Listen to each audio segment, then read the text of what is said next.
Shalom Aleichem, welcome to the Clinical Halacha series, where we discuss clinical care rooted in the Messiah, modern questions with Messiah-driven answers.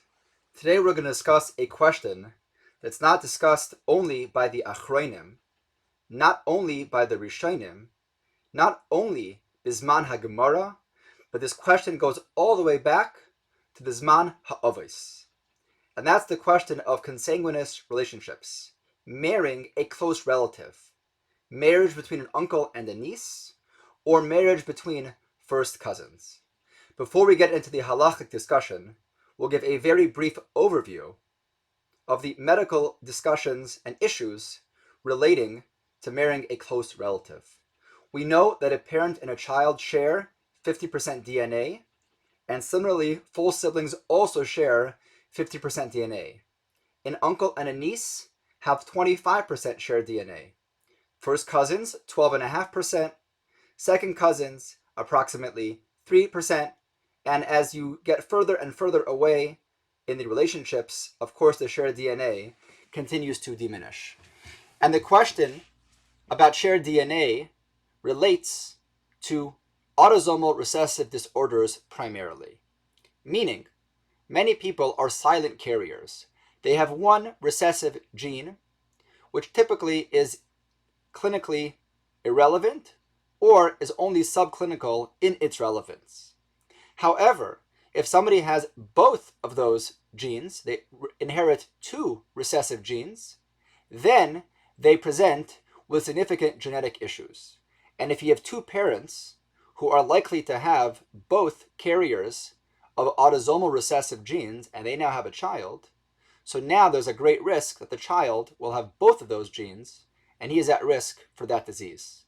In a full sibling, it's a 30 to 50% risk. In an uncle and a niece, it's 13 to 20%. In first cousins, it's 4 to 6%. And even in second cousins, it's 2 to 3%. What are some of these conditions that are common if you have autosomal recessive issues? One of the common conditions is PKU, phenylketonuria. There's maple syrup urine disease, galactosemia. These are all metabolic and enzymatic disorders. There's hematological disorders, sickle cell anemia, thalassemias, G6PD. There's neurological issues, spinal muscular atrophy, Niemann-Pick, Tay-Sachs, and these are all recessive disorders that are more likely that a child will inherit if both parents are carriers. And even without these strictly autosomal recessive disorders, the general risk of birth defects, of cleft palates, of congenital heart issues are raised because of the homozygosity of this child. And the question is, how do we approach this question in the lens of halacha al pi ha-Mesorah, based upon the fact that we know that there's significant proven medical literature and data that the risks are elevated. So first, we're going to look at a Shulchan Aruch. The Shulchan Aruch in Evan Ezer, Beis Vav, brings the Ramah. The Ramah says a halacha. U'mitzvah la'adam sheyisa bas achaisa. There's a mitzvah for somebody to marry the daughter of his sister, v'yesh aynu af bas achiv, the daughter of his brother. And the Ramah is really based upon a Rambam in Hilchos Yisur Biyah, which is really based upon a Gemara. So you have often a Ramah, a clear Ramah telling us there's a mitzvah to marry one's niece. The problem is we know that there's significant medical risk, as we've just discussed. And the truth is, not everyone agrees with this Ramah. There's a tzava from Yehuda HaChassid who brings many practices. He was one of the Rishonim. And he says in tzava chaf beis, shelo yisa adam bas achiv oy bas achaisa. One should not marry a niece. So how do you reconcile these two things? We have a Ramah, which is really based upon a Rambam, based upon a Gemara, that one should, and there's a mitzvah, and Yehuda HaChassid disagrees. If you happen to look at the Shulchan Aruch over there in the Pischei Tshuva, they bring a Nadi Yehuda in Madura Tinyana Evan Ezer Ayin Tes, who already says that you should not rely on this Rabbi Yehuda HaChassid, which goes against the Gemara. But we have a confluence of shitas. We have the Shulchan Aruch with the Ramah saying you should, Yehuda HaChassid saying not, and we have to reconcile that with the medical knowledge that there are elevated risks. The first marmakum we're going to see from the Balei Mesorah is the Tzitz Eliezer.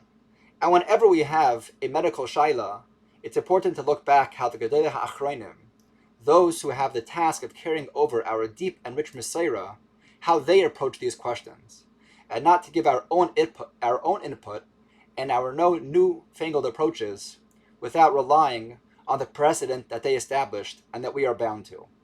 Says the Tzitz Eliezer in Tesvav Mem Daled.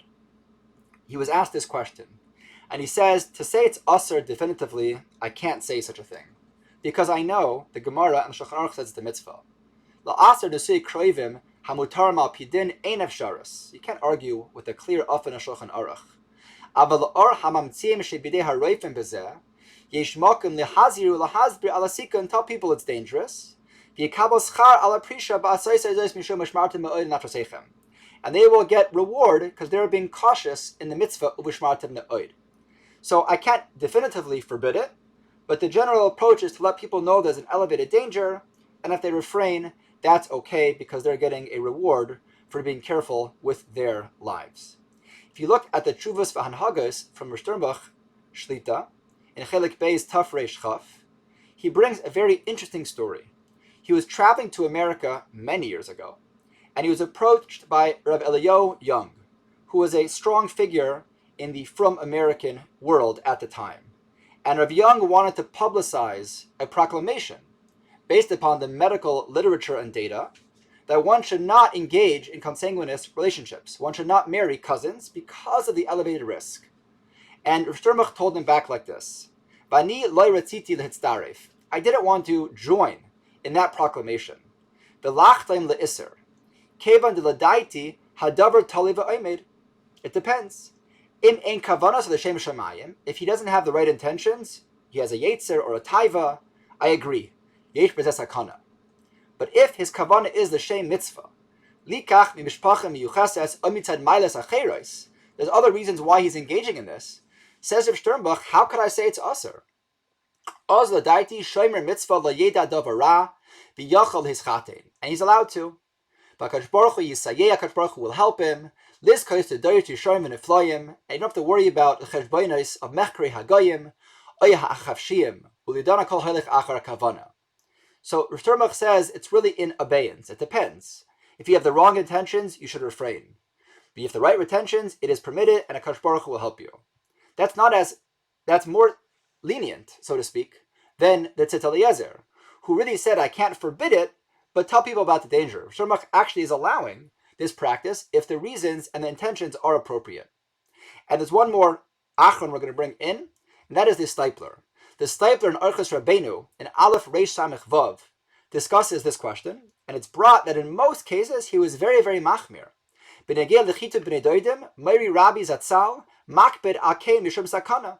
And he was concerned, and in most cases he either forbade the practice, or it brings down, or he didn't want to answer the question, he refused to give a heter.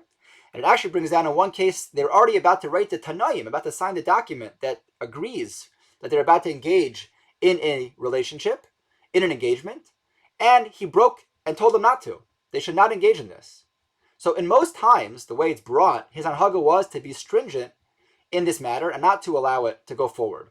They do bring one story in Tafshin Mem Gimel, where a Bachra came from America, and he was going to marry his niece, and he actually said he was matir, he permitted it. But it seems to be that was a yotim et klal, that was an exceptional case, and in most cases, he was machmir. At the end, they also bring from the Chazain Ish, who also had a similar practice, and he explained that Rabbi Yehuda Chassid, who was the Rishon that we saw that forbade it, he says he saw that it was going to be in the future, there wasn't going to be a healthy shidduchim with relatives, and therefore he forbade it. So we have three practices from the Achronim. We have the Tzitz Eliezer, who seems to say, I can't definitively forbid it, but it would be appropriate to be parish and let people know about such a thing. Rav Sternbuch says it depends on one's approach. Is it the right reason, the right intention, or the wrong intention? And it seems to be from the Stipler that in most cases he was machmir, but there was one yetzim min haklal. And that's the lens that we view this sugya. We view this question in the light of how the Gedolei HaAchronim approached it. I gave us all together, we did a little bit of a taste into the sugya. Of course, before anybody engages in any medical halacha matter, it's to speak to competent medical professionals and competent b'nei Mesorah, competent poskim who know how to answer shailas.